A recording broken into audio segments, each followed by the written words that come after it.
Greetings, everybody! This is the story of how Tanzania got its flag. But first, it's history time.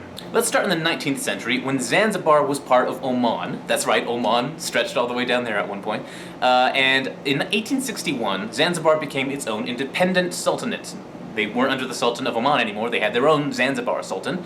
So that happened. But in the 1880s, Germany and Britain were very interested in making East African colonies. So in 1886, Germany started a colony called German East Africa, and in 1890, Britain took over Zanzibar and made that a British colony. Now in the mainland, people weren't too thrilled about this German East Africa business. There were, of course, plenty of people living there already. There were various nations and tribes, quite a few of them actually. There were the Hehe, the Maasai, the Ngoni, the Nyamwezi, the Matumbi. There were tons of tribes already there. Not everyone was thrilled about the way Germany was running the place. Partially because of the imprisonment and the torture and the rape and the slavery. These are some complaints. And there were rebellions against Germany from time to time, and the people put up a pretty good fight against Germany, but eventually Germany crushed the rebellions, partially because they called in reinforcements, and partially because they figured out how to use famine as a weapon of war. Nice guys. So Germany eventually proved itself, yeah, we're in charge.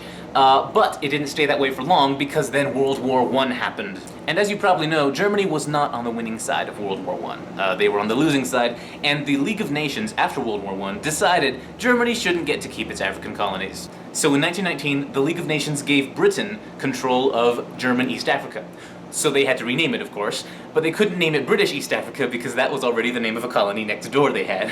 So they named it Tanganyika, apparently naming it after Lake Tanganyika, which, by the way, is the second deepest lake in the world. Really cool. So now Tanganyika and Zanzibar were both British colonies, and it stayed that way throughout World War II. But after World War II, there was change in the air because colonies saw a really good opportunity. First of all, you need money to run colonies all over the world, and a lot of the colonial powers in Europe, like Britain and France and others, were low on money after World War II. Because wars are expensive too. So all through the 1940s and 1950s and 1960, it was a perfect time for independence for colonies all over the world. And in 1961, it was Tanganyika's turn. And now we'll get into the flags. Thanks for being patient.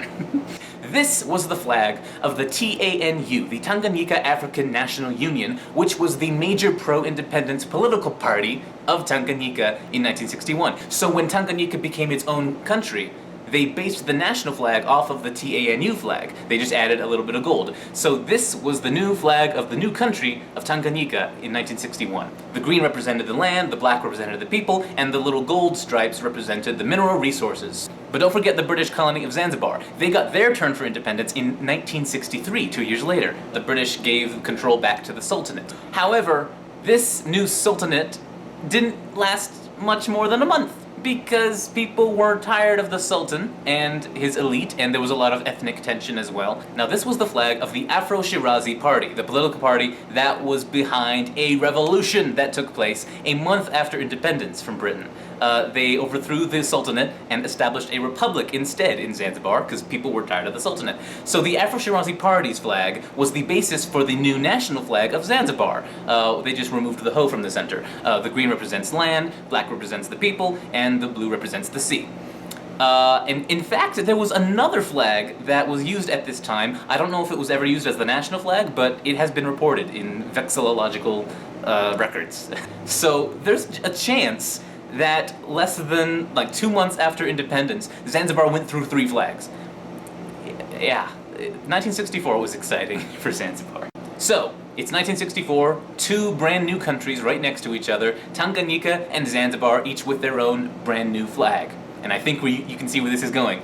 They decided to unite. The 2 countries got together and they merged their countries into one. They merged their names into one. Get it? Tanganyika, Zanzibar, Tanzania. It's clever. It's awesome. And they merged their flags together. That's right, the 2 countries did a fusion dance and combined their flags together. They took the colors of the different stripes and they merged it into one, and they made the whole thing a little diagonal so it looks cool. And that's how Tanzania got its flag. Thanks for watching, everyone. Kwaheri.